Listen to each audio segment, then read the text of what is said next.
पोपटलाल पूरे दिल्ली शहर में बड़ी बड़ी डींगे मारने के लिए प्रसिद्ध था। साथ ही वो अव्वल दर्जे का पेटू भी था। उसकी इस आदत के चलते कोई भी आदमी उसे अपने घर भोज पर नहीं बुलाता था।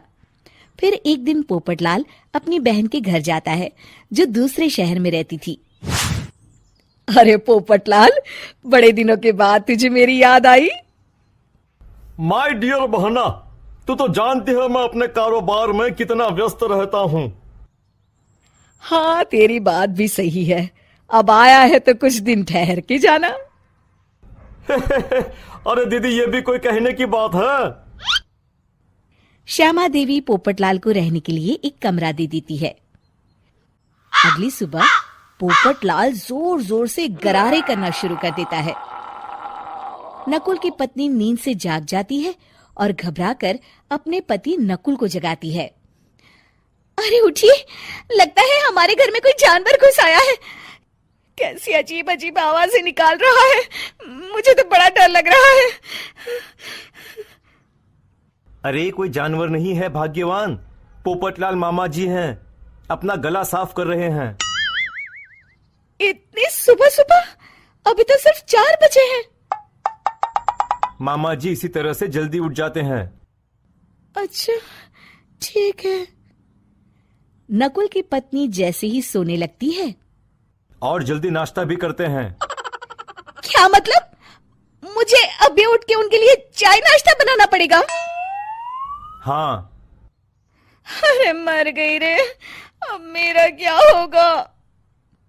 फिर थोड़ी देर के बाद नकुल की पत्नी मामा जी के लिए चाय नाश्ता बनाने में जुट जाती है। अरे भाई वाह, बड़ी अच्छी खुशबू आ रही है।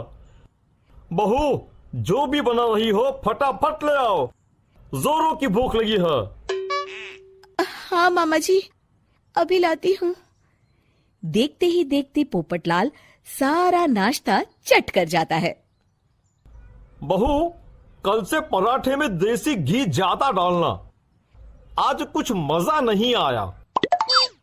हे भगवान, इसका नाम तो पेटू लाल होना चाहिए था। पूरे 10 लोगों का नाश्ता अकेले हजम करने के बाद भी इन्हें मजा नहीं आया। इस तरह रोज पोपटलाल सुबह सुबह घर के सभी लोगों को नींद से बेवक्त जगा देता था और हमेशा खाने की उल्टी सीधी फरमाइश करते रहता था। देखते ही देखते गुप्ता परिवार की दिनचर्या अस्त व्यस्त हो जाती है। अरे भाई, खाने का असली मजा तो इस घर में है। अरे माँ, ये पोपटलाल मामा यहाँ और कितने दिन रुकेंगे? ये अकेले इतना खाना खा जाते हैं कि आज राशन वाला मुझसे पूछ रहा था कि अरे भाई, क्या आप लोगों ने घर में हाथी पाल लिया है? अरे बेटा, अब घर के मेहमान को कोई सीधे मुंह कैसे निकाल सकता है? माँ जी, अब बर्दाश्त की इंतहा हो गई है। मैं अकेले इतना काम नहीं कर सकती। आखिर मैं भी इंसान हूँ। मैं कल ही अपने मायके चली जाऊंगी। अरे भाग्यवान, हम सबको मुसीबत में अकेला छोड़कर तुम कहाँ जा रही हो? जरा सब्र करो, मैं कुछ सोचता हूँ। अगले दिन एक डॉक्टर साहब उस घर में आते हैं। अरे नकुल बेटा, ये डॉक्टर यहाँ क्यों आया है? अरे मामा जी, माँ की तबीयत बहुत खराब है। तबीयत तो खराब होगी ही, तुम लोग उल्टा सीधा खाना जो खाते रहते हो। देखो नकुल, मैं तुम्हारा फैमिली डॉक्टर हूं, इसलिए आज से मैं जो कहूंगा तुम सबको वही खाना रोज खाना पड़ेगा।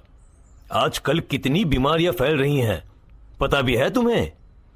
आज से तुम सब सिर्फ सलाद और करेले का जूस पियोगे, समझे? डॉक्टर अंकल, आप ठीक कहते हैं।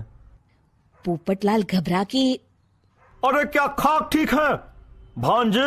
ये डॉक्टर सीधे सीधे हमें घास फूस खाने के लिए कह रहा है।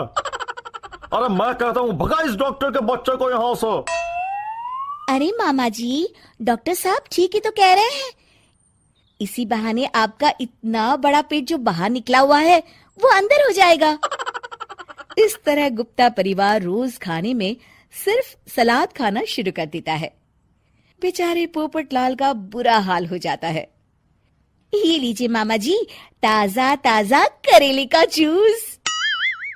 अरे नहीं नहीं बहू, मैं मरने से पहले मरना नहीं चाहता। मुझे तुम लोग माफ करो। यह भेड़ बकरी वाली जिंदगी तुम लोगों को मुबारक हो। मैं तो चला यहां से।